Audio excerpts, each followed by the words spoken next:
জ্বালানি সংকট মোকাবেলায় বিদ্যুৎ সাশ্রয়ের লক্ষ্য নিয়ে সরকারের পক্ষ থেকে সন্ধ্যা ৬টার মধ্যে মার্কেট ও শপিং মল বন্ধ রাখার নির্দেশ দেওয়া হয়েছিল, কিন্তু বাস্তব চিত্র দেখা যাচ্ছে সম্পূর্ণ ভিন্ন।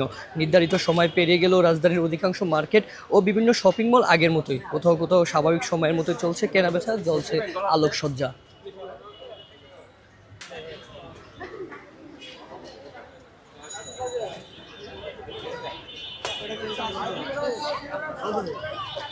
ব্যবসায়ীদের সঙ্গে কথা বলে জানা গেছে, তারা বলছেন হঠাৎ করে সময়সীমা বেঁধে দেওয়ায় তারা বড় ধরনের আর্থিক সমস্যার সম্মুখীন হয়েছেন। বিশেষ করে সন্ধ্যার পরই ক্রেতাদের চাপ একটু বেশি থাকে, ফলে এই সময়ে দোকান বন্ধ রাখলে বিক্রি অনেকটাই কমে যাবে বলে দাবি তাদের। তাই অনেকেই নির্দেশনা উপেক্ষা করে দোকান খোলা রেখেছেন।